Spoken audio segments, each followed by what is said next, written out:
Hi, herzlich willkommen zu Folge 5 der Rezension von Kindern und Kleinkindbüchern hier auf YouTube. So, warum ich das mache, seht ihr in der ersten Folge. Die habe ich euch mit den anderen Folgen hier unten in der Videobeschreibung verlinkt. Da ist es direkt in der Nähe vom Abonnieren-Button übrigens. Und da, wo man die Daumen hoch geben kann. Los geht's!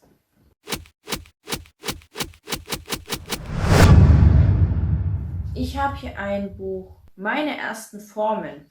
Das ist im Iglo Books Verlag erschienen, das habe ich bei Kick gekauft und ja, Preis ungefähr 5 Euro.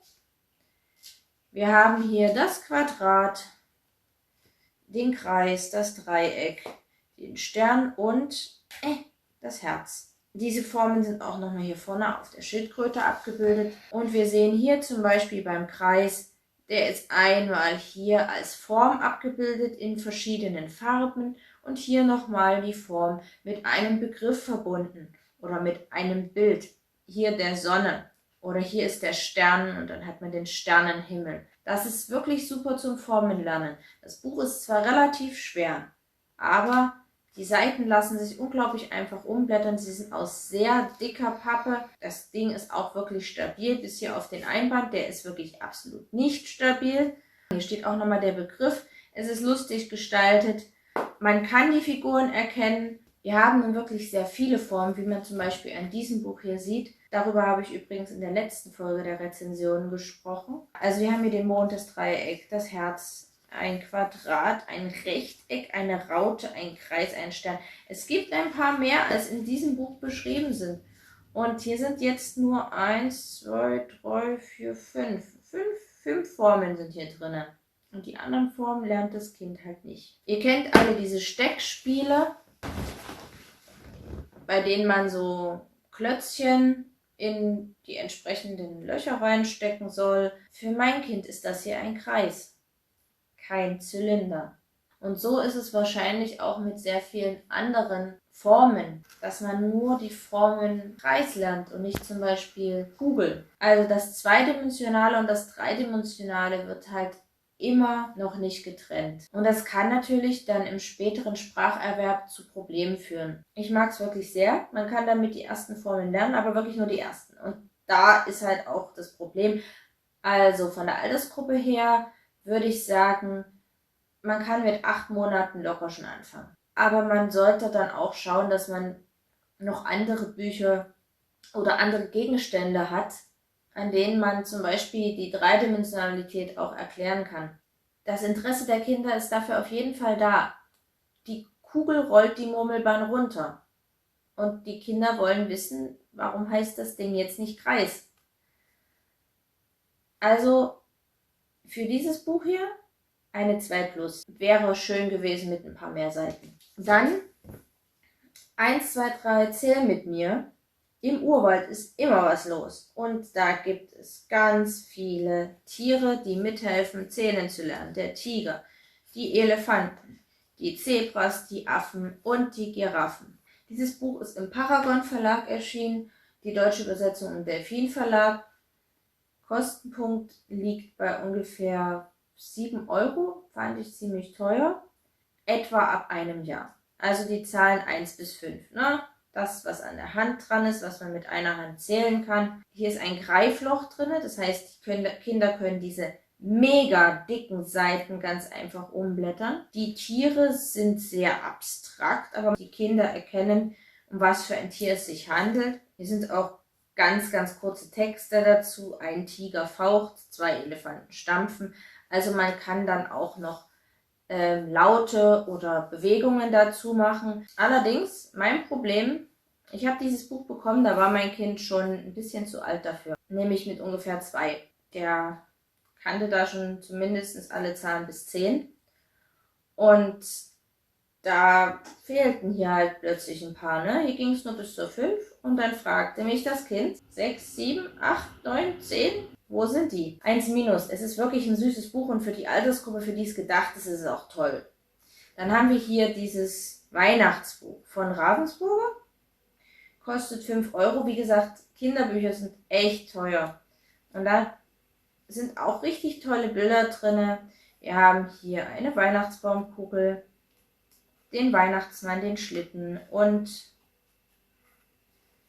einen Adventskranz. Und da sieht man schon, irgendwie sind hier mehr Seiten, ne? Und plötzlich geht es nicht auf. Ja, und da stolpern auch die meisten kleinen Kinder drüber. Hier sind so Figuren, die sind aufgeklebt und hier ist eine Lücke und die lässt sich hier super einrasten.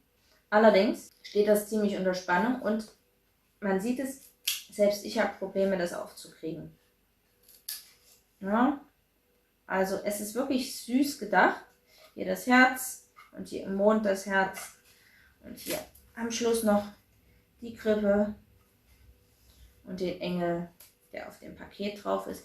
Es ist wirklich süß gedacht, aber Kinder können diese Seiten nicht alleine öffnen. Für die Altersgruppe, für die es gedacht ist. Hier sind keine Wörter drauf, hier sind nur Bilder drauf. Das ist eigentlich für so ab einem halben Jahr bis 1,5 ungefähr.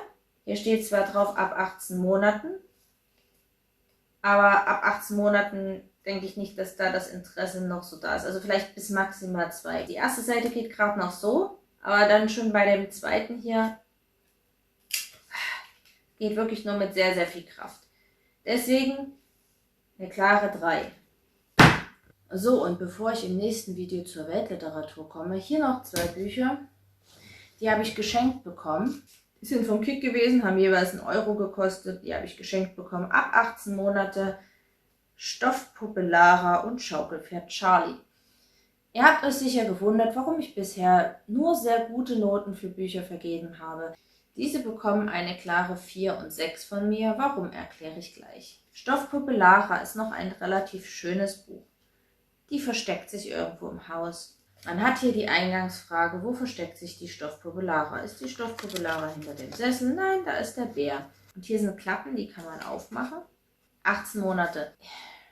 Abgesehen davon, dass kein 1,5-jähriges Kind diese Klappe öffnen kann, ohne sie komplett zu zerstören, vielleicht mit 2,5, dann geht das, aber davor nicht, finde ich allein die Frage für einen 1,5-Jährigen schon schwierig zu verstehen, weil ich nicht glaube, dass bei den meisten Kindern in diesem Alter diese Fähigkeit für solche Fragen schon so weit ausgeprägt ist. Aber selbst wenn diese Fähigkeit vorhanden ist, gibt es Figuren, die erkennt man einfach nicht. Das ist zum Beispiel dieser Zinnsoldat oder der freundliche Benny, ein Hase, der Tee eingießt.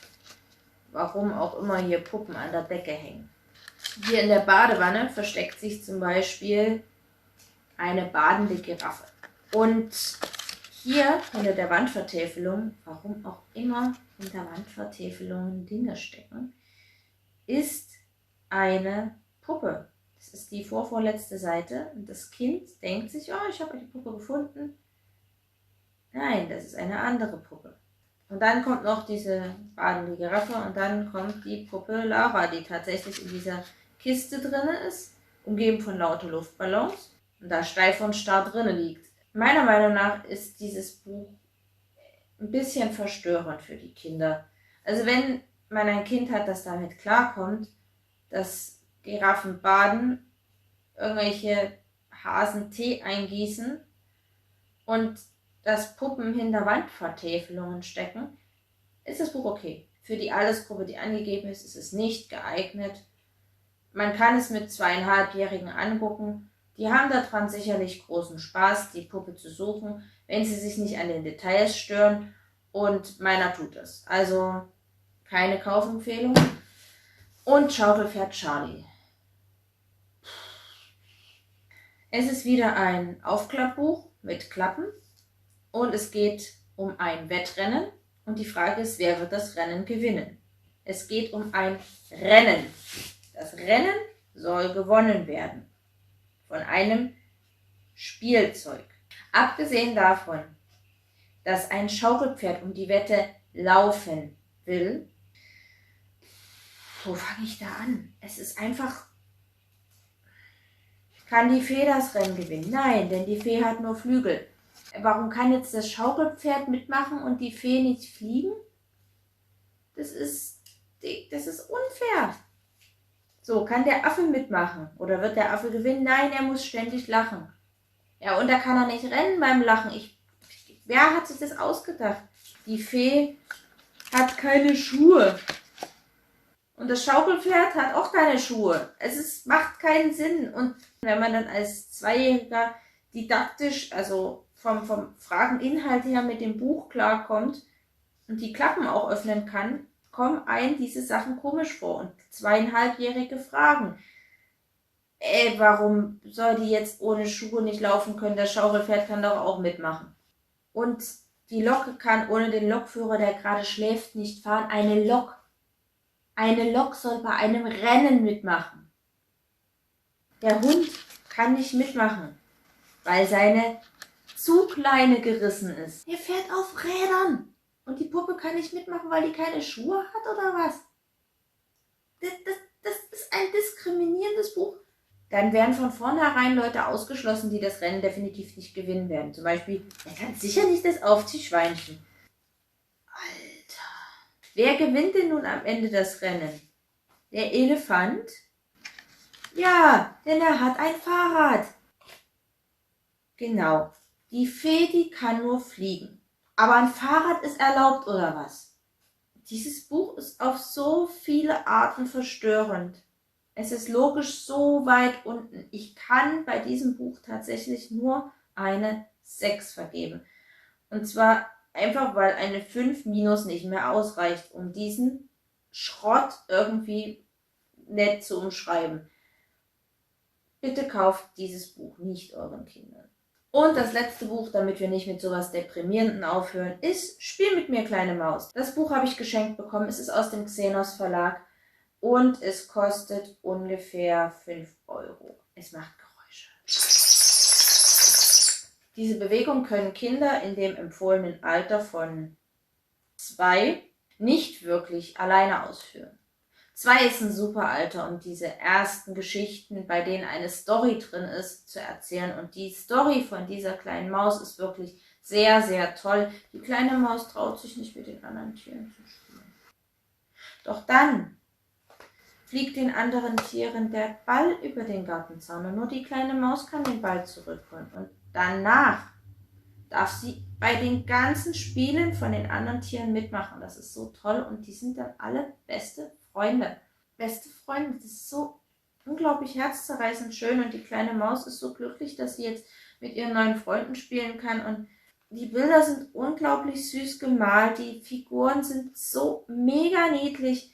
Das ist ein super Buch für 2- bis 3-Jährige. Es macht Geräusche, es hat abgerundete Ecken, es lässt sich leicht blättern durch die Pappseiten. Es hat eine wunderschöne Geschichte und klare Kaufempfehlung. 1, 1, 1. So, und damit erstmal Tschüss für diese Folge.